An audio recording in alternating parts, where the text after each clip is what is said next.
Carolina. What did you think when you saw your friends wearing cornrows? What did you think about the cornrows? Well, I thought it was nice, and I wish I could have some, but my mother couldn't do it.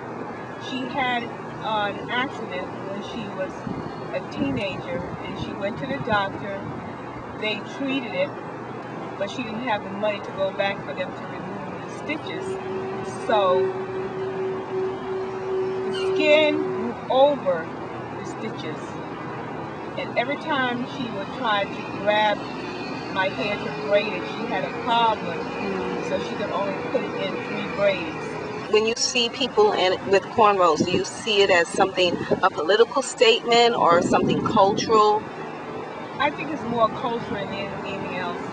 My grandmother's parents, her father was born in Cape Verde, her mother was born in Barbados. When you cornrow, do you view it as strictly something that's cultural, a cultural practice, or do you see it as wearing cornrows as something political?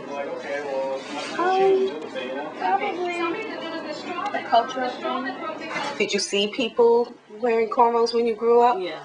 And what did you think when you saw them wearing the cornrows? I thought it was nice. I thought it was pretty. When you think of cornrows, do you view it as a political statement or something cultural? Is it just a style? It's just a style. When was the first time you wore cornrows? Maybe 1, 2. Really? That young? Who did your hair? My mother. So your mother cornrows. My hair, yeah. And what about your grandmother? No, just my mother. Just your mother?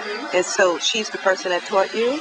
That's all. Yeah, just by looking, looking at her and watching other people work, I just see what's hot on myself. And how did you practice? On my dog. And when did you start cornrowing other people's hair? Maybe around like age 12. Did you focus on certain designs? Whatever came to me, whatever the person wanted. And do you see the wearing of cornrows as fashion statement, or is it a cultural statement, or do you see it as political? Now, it's more fashion than anything. And more just as when you're a child, just to keep that hair in place without doing anything else. So more now, it's just as fashion. Maybe now I can say political and fashion. In our country, like growing up, I've been doing it since I've been 10. So in our country, growing up, we get like the little dolls, or we make our own little dolls, and that's where we practice from. And I really didn't get it from my grandmother. I practiced with my doll on myself, and that's how I started braiding. When you would see people with cornrows growing up, what did you think about them? I'm a natural hair person, so I do love natural hair. Okay. So to me, cornrows are beautiful. To me, it's fashion. It's not really a cultural statement or political statement. It's just fashion. I do designs.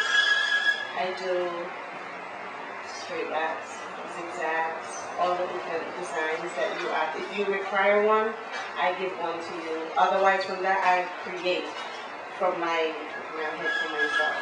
And do you think that the designs you do, are they similar to what you've seen, maybe if you've seen pictures of Native African tribes? Some yes, some no. And what do you think about that?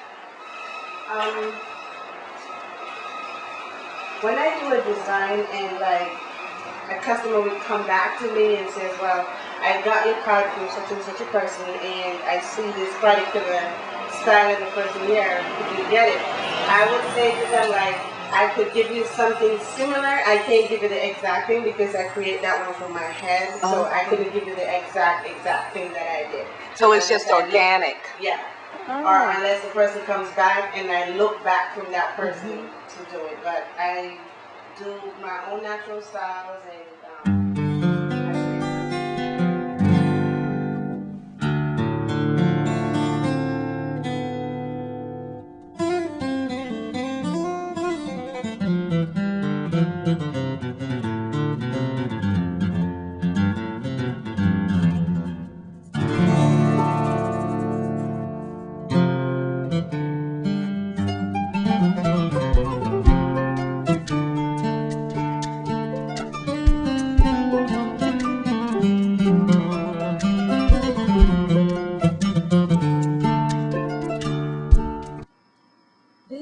photograph of an eyewitness's drawing during a visit to a Virginia plantation in 1797 implies that the enslaved Africans tended to each other's hair in the same manner that these West African women tend to a relative's hair.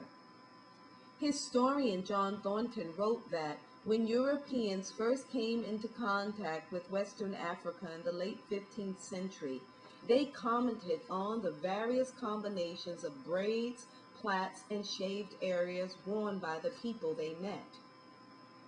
And these plates of men and women in Benin, drawn and published in 1602 by Dutch explorer Pierre de Marais, also would support Thornton's report, as does the 18th century advertisements for runaways, which often describe their hair as being closely cropped or tied behind in a queue, frizzed or combed high from forehead, or plaited, filleted, cut in the form of a circle on the crown, or knotted on top of the head, or curled on each side of the face. Titus Ogunwale reports that Nigerian girls learn the technique of cornrowing from their mothers or from female friends of the same age group. This photograph of a Nigerian hairdresser reveals the use of a long needle called ikoti and black thread to draw contours on the head of her customer. African American hairdressers often use these tools as well. Hairdressing, Ogunwale writes, is carried out with a definite procedure.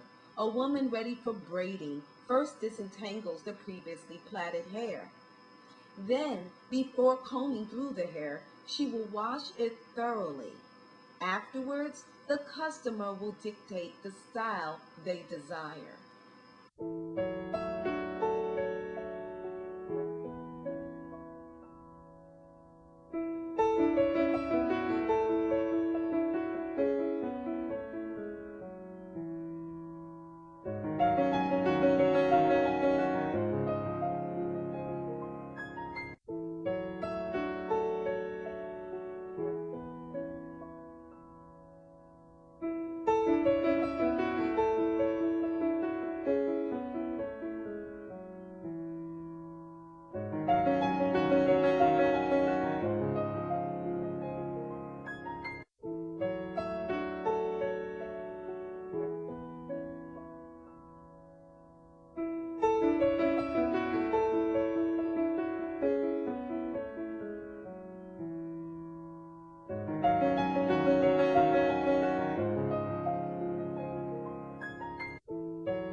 This photograph shown previously is taken from an article titled Hair in African Art and Culture, and the practice of teaming up to do someone's hair is continued today in the U.S. by West African women who own shops.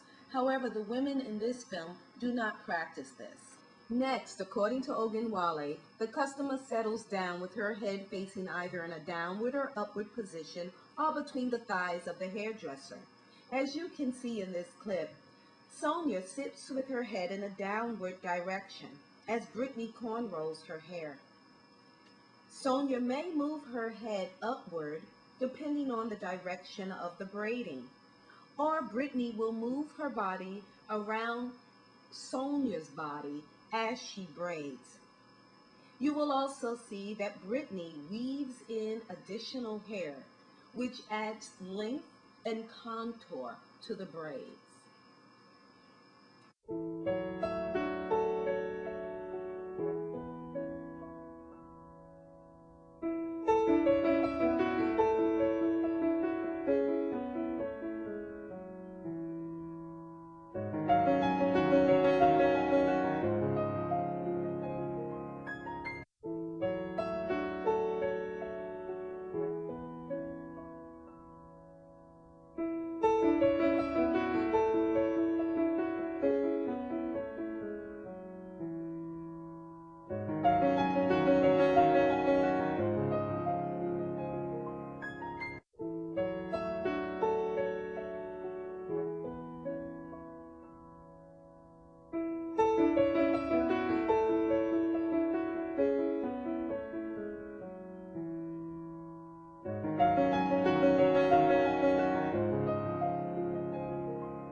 Tanya cornrows as her customer sits with her head in an upward position.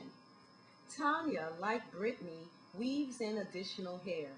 In this case, it is less for length and more for volume and contour because the customer's hair is thin.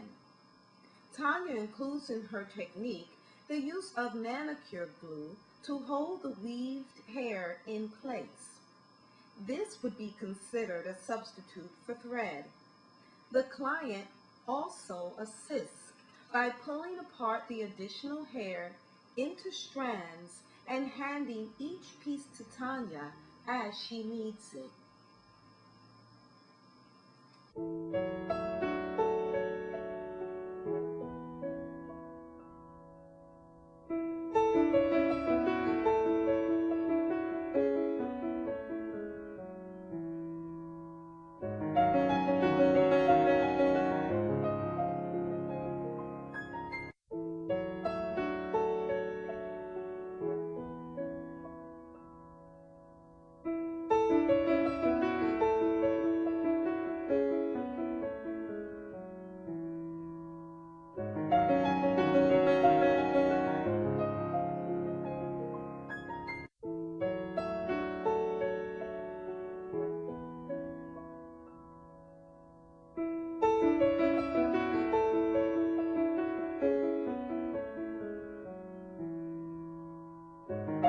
In the United States, there is a long-standing practice, as seen in the eyewitness account of 1797, of mothers, aunts, sisters, cousins, and friends cornrowing children's hair.